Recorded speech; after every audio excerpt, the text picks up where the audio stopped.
se entregaron al engaño, ¿verdad? Y no cumplieron eh, el sacerdocio por la cual habían sido llamados, porque por ende, hermanos, fueron llamados para eso. Los sacerdotes fueron llamados para eh, realizar la labor espiritual en medio del pueblo, porque Dios constituye una nación llamada Israel, le da leyes, que es la constitución, por ende, y le da sacerdotes para que administren, ¿verdad?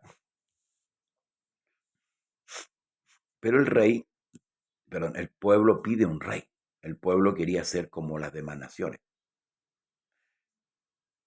Y en el ir y venir de la nación, bueno, estos sacerdotes también se enrolaron en el pecado, ¿cierto? Y en la maldad. Y por eso que el reclamo del Señor en el libro de Oseas, que dice, mi pueblo fue destruido porque le faltó conocimiento, por cuanto dejaste el sacerdocio, perdón, por cuanto te olvidaste de mi ley, yo te echaré del sacerdocio.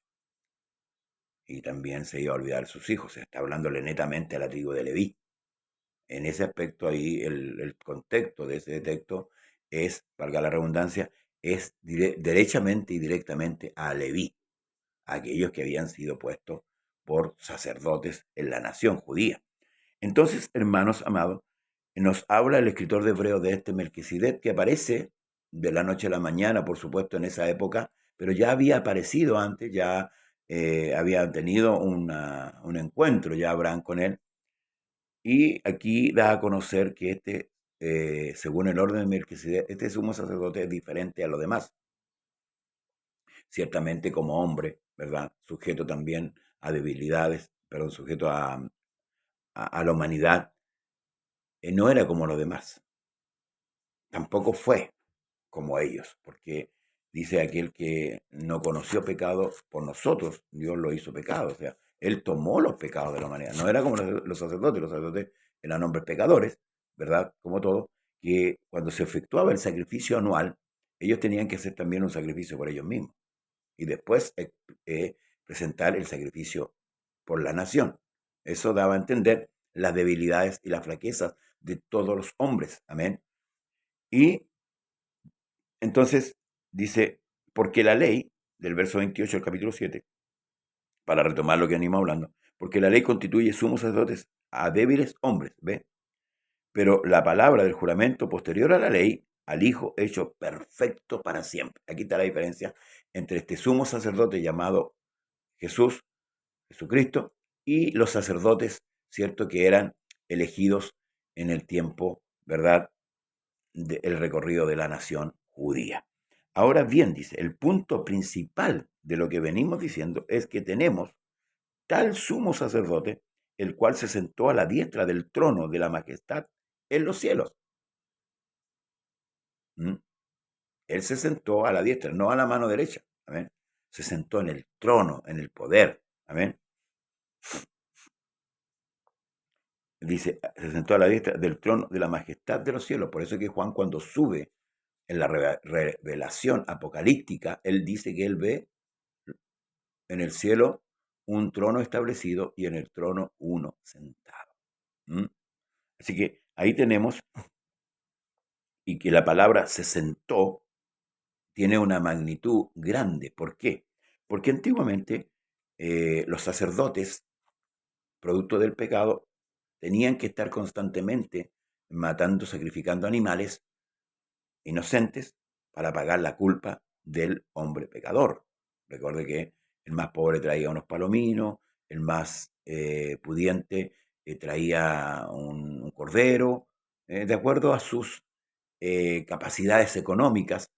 Estos traían un animal, ¿cierto? Los cuales se le ponía la mano en la cabeza, luego se sacrificaba el animal y ese animal inocente pagaba por la culpa de ese hombre o de esa mujer que venían, ¿cierto?, a los sacerdotes para expiar los pecados. Pero este sacerdote dice, el cual se sentó.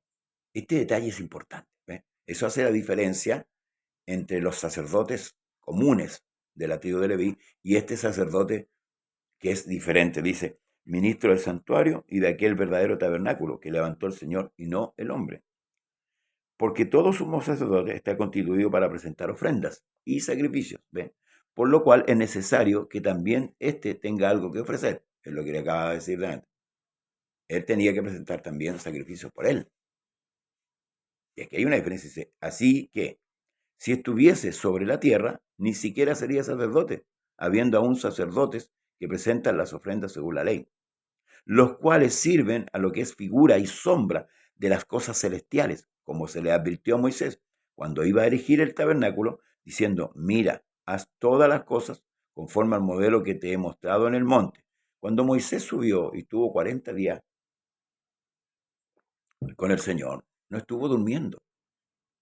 Moisés estuvo recibiendo instrucciones, hermanos amados, durante esos 40 días que se iban a llevar a cabo. Porque, ¿qué es lo que estaba haciendo el Señor? El Señor estaba trabajando con un pueblo, con una nación que iba a ser formada, ¿cierto? Israel en Egipto crece en número. Amén. Allá fueron introducidos 77 personas y luego Israel crece. Recuerde que, a ver, vamos a partir por el principio para poder entender. El nombre de Israel antiguamente era Jacob. Jacob significaba usurpador. Cuando Jacob venía a presentarse, ¿cierto?, a su hermano Esaú, ¿verdad? Se le apareció el ángel del Señor en el camino y peleó con el ángel y le es cambiado el nombre de Jacob a Israel. No será más tu nombre Jacob, sino Israel. Entonces ahí Dios trata en ese momento la nación, pero todavía no era una nación, eran familias. Entonces luego los introduce a Egipto, donde crecen en número. Pero ahora había que formar la nación. Amén. Y por eso es que Dios le da leyes, le da estatutos. A Moisés le da las instrucciones durante 40 días allá en el monte. ¿Mm?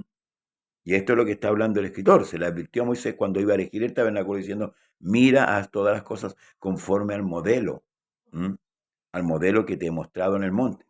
Pero ahora dice, tanto mejor ministerio el suyo, cuanto es mediador de un mejor pacto establecido sobre mejores promesas. O sea, vemos a Jesús mayor que los ángeles, mayor que la creación, mayor que Moisés, como mayor que los sacerdotes terrenales, y ahora como mediador. Qué maravilloso, qué maravilloso. Porque si aquel primero, el primer pacto, hubiera sido sin defecto, ciertamente no se hubiera procurado lugar para el segundo. ¿Ve? Pero ahora dice, tenemos tanto mejor ministerio es el suyo, cuanto es mediador de un mejor pacto. Este pacto, por eso que su Biblia, la escritura que usted tiene, se divide en dos, antiguo pacto y nuevo pacto. Este es el nuevo pacto, nosotros nada tenemos que ver con el antiguo pacto. El antiguo pacto Dios lo hace con Israel. Por eso hay muchas leyes, hay muchas cosas que le pertenecen a ellos. Dios bendiga a nuestra hermana Janet Rosales, que son para ellos, que no son atribuibles a nosotros. Por ejemplo, hay muchas bendiciones que son espirituales, pero también hay muchas bendiciones que son materiales. Y esas bendiciones materiales, Dios las transó con Israel. Por eso que los judíos son tan potentes económicamente.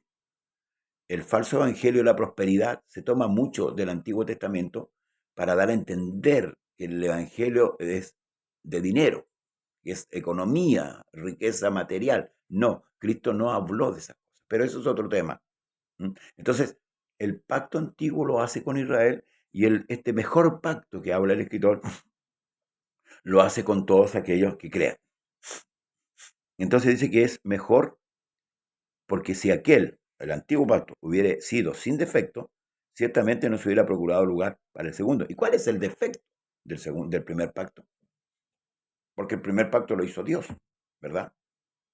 El defecto es el hombre. El hombre falló, el hombre no cumplió la ley, el hombre no le cumplió a Dios.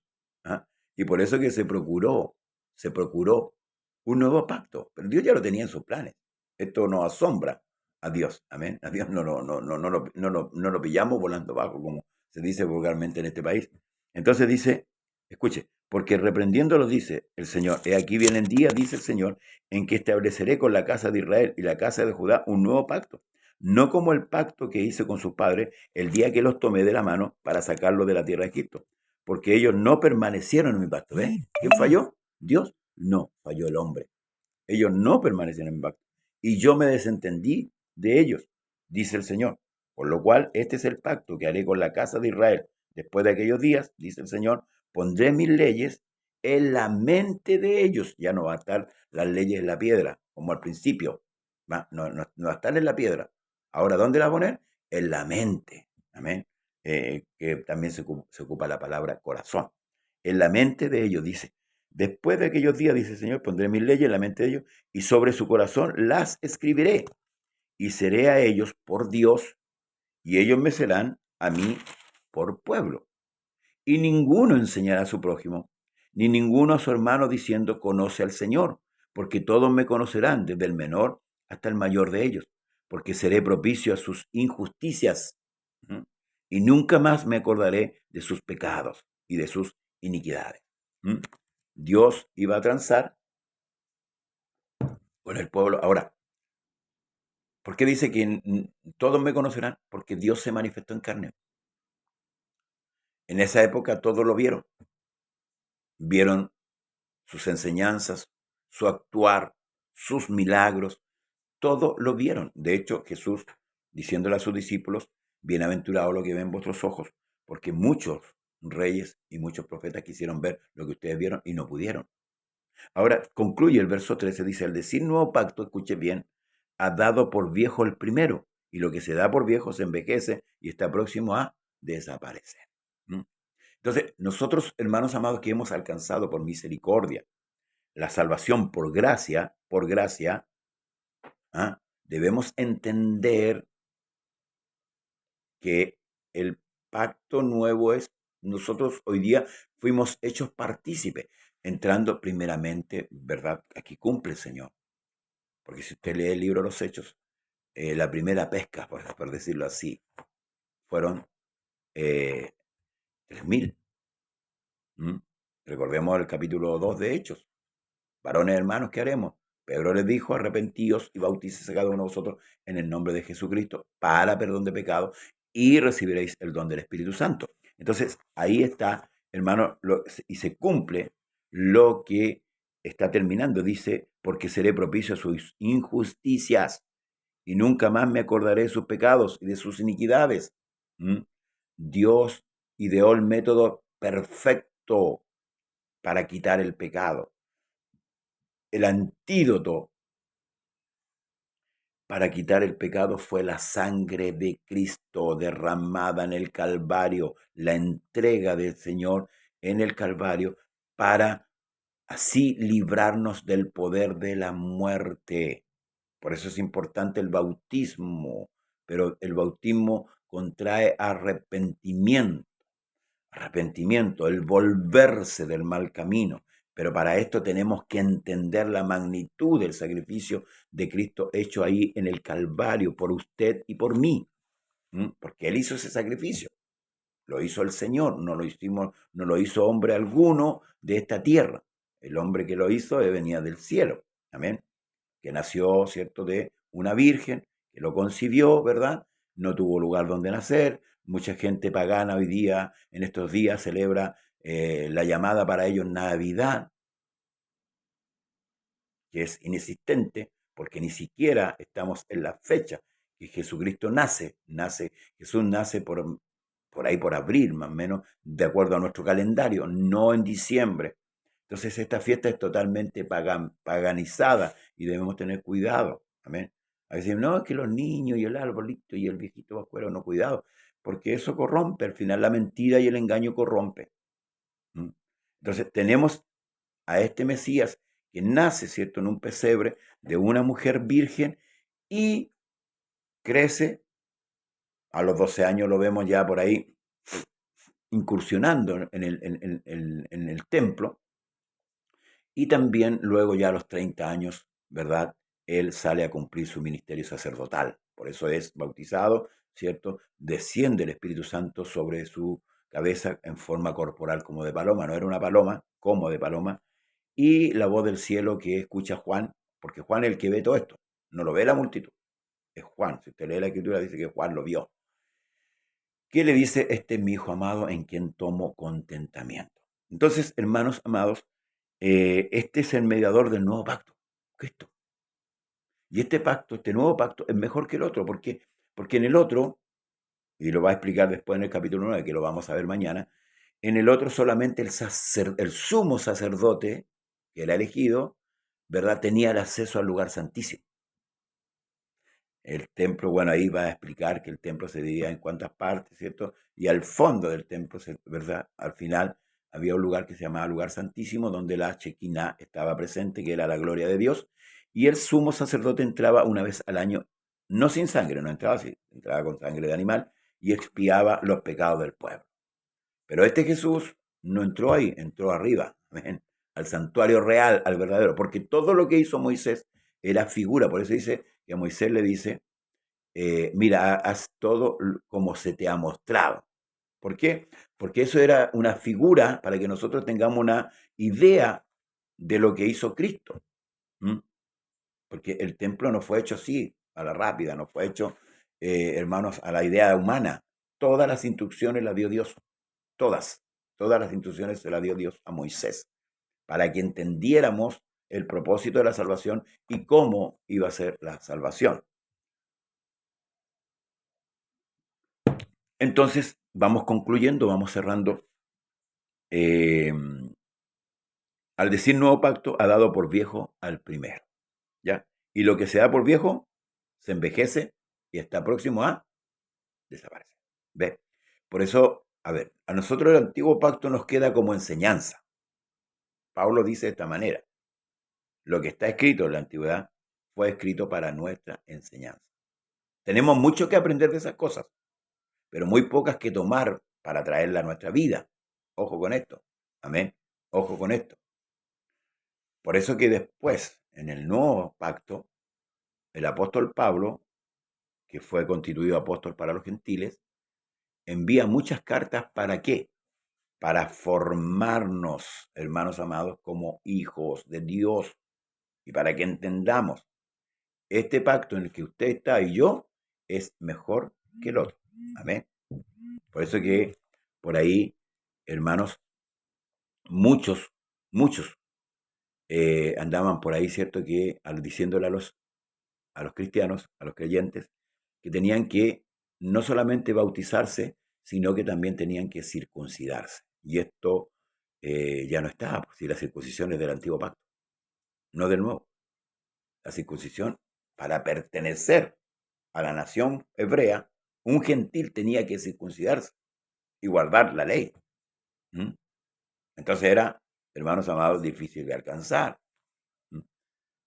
No va la circuncisión hoy día. Hoy día va la circuncisión del corazón, la transformación, el cambio que opera, ¿cierto?, Dios por medio de su palabra y su Santo Espíritu. ¿Mm? Por eso que hay cosas que hoy día, lamentablemente, en la iglesia se está tomando y se está imponiendo y que no son para nosotros. Debemos tener sumo cuidado, mucho cuidado en ese aspecto. Amén. Recuerde que por gracia somos salvos y esto no es de nosotros, es don de Dios. ¿Mm?